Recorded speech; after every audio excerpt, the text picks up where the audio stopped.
Welcome, I'm One, and let's crack this geometry challenge together.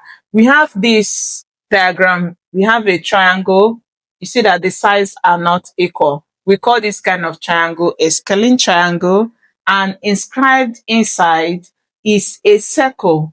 And the question is asking us to find the area of the shaded circle. That's the area of this circle. And you know too well that if you want to find the area of a circle, we know that the area of a circle is pi r squared. Now, this is how to get the area. But when you look at the question, you observe that you need to know the radius of a circle.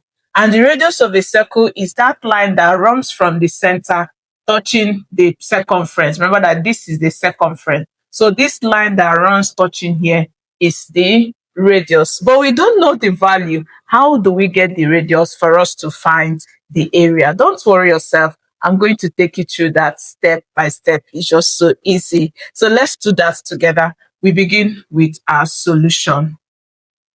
Now, what we do first is, can we try to find the area of this triangle? Let's find the area of the triangle. You know that because we don't know the height of the triangle, we are going to use the Heron's formula for the area of the triangle. So applying our Heron's formula, we are going to have, applying our Heron's formula, what we need to do first is to get the semi-perimeter of this shape.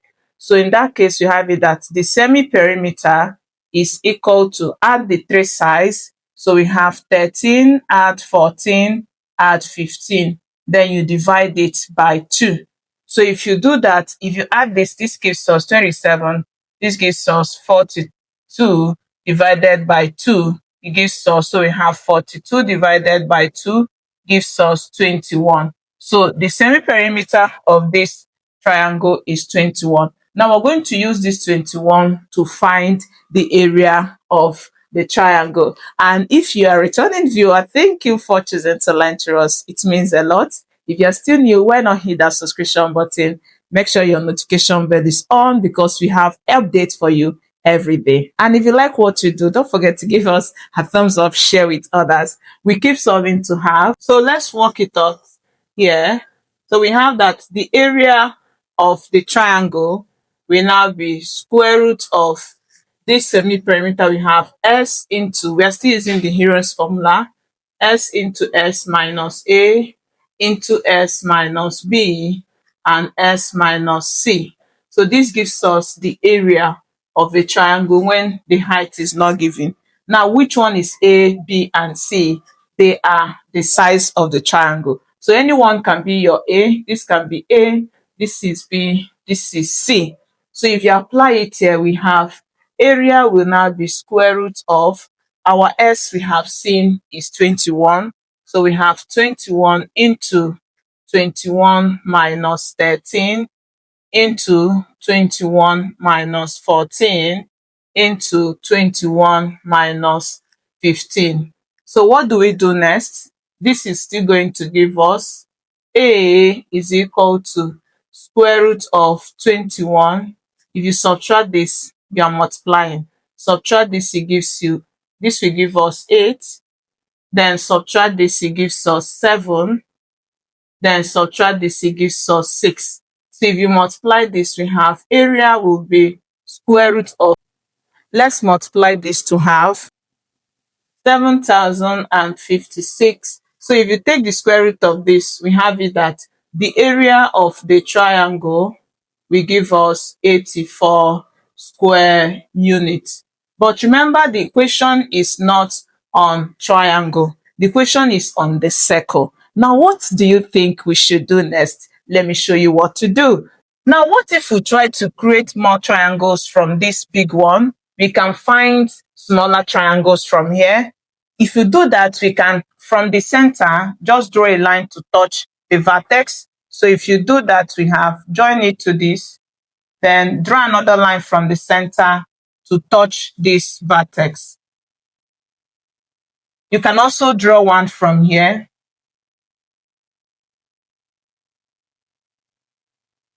You see that we have formed 3 triangles in here, and we can label this triangle 1, This is triangle 2, and this one is triangle 3.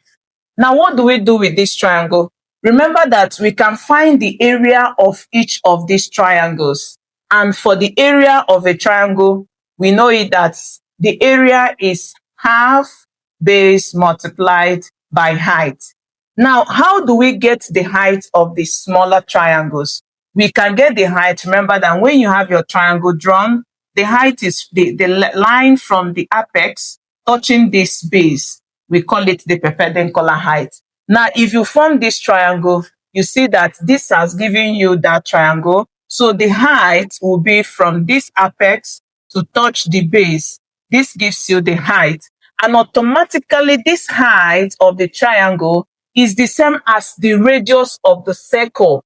Because you see that the line from the center, each time you draw your circle, the line from the center touching the circumference, like we said, gives you the radius. And this radius is the same as the height of this particular triangle. So this is our R as much as being the height. So we can say from what we have that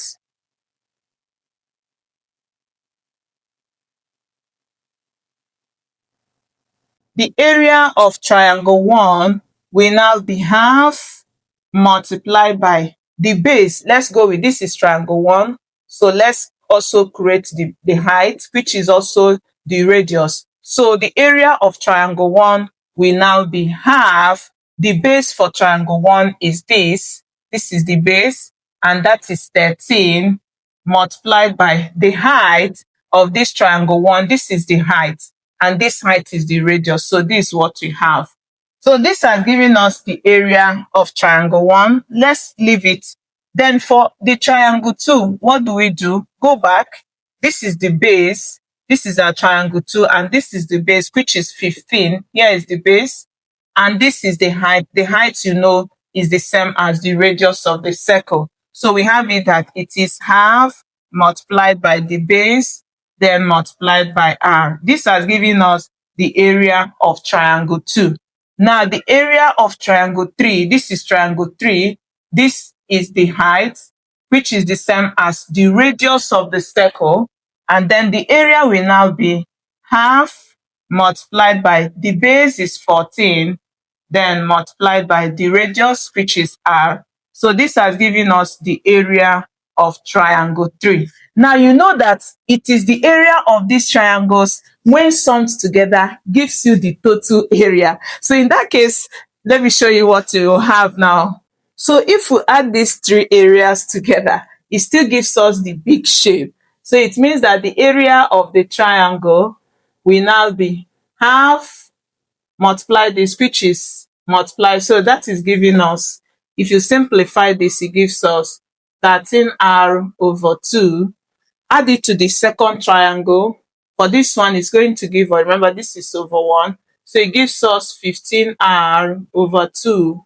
Then if you multiply this, this will give us 14R over 2. So this gives us the total area when you, for splitting it, this is the total area. But remember, we have already gotten the area of the triangle from what we did using the Hero's formula.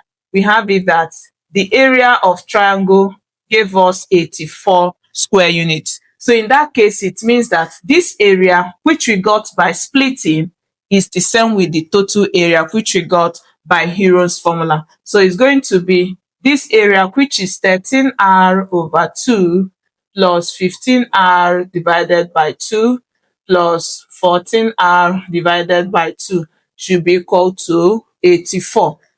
So you see that the denominators are the same. So quickly add the numerators. So if you add this and this and this, it gives us 42R divided by 2 is equal to 84. And what do we do? To remove this, let's multiply each part by 2. So if you do that, we have 42R over 2 multiplied by 2 is 84 multiplied by 2. This cancels this. So if you simplify more, you have 42R is equal to 84 multiplied by 2. To get R, you divide by 42. And when you do that, this cancels. 42 here is 1. This will give us 2. So multiply this. 2 times 2 gives us arm. So in that case, our radius will give us 4. So if radius is 4, then we can find the area. So we are going to have the area of the circle will be, like we said, is pi r squared. And that will give us pi. When you square 4, so it's going to be 4 squared. And that gives us 16 pi as the area. So let's adjust this. So we now have 16 pi square units. And this is our area of the circle. And I hope you really learned something. If you did, don't forget to give us a thumbs up. I'll also be curious to see your own method. Thank you for choosing to learn through us. I hope to see you in my next video. Do have a lovely day. And don't forget to share with others. See you in my next class. Bye.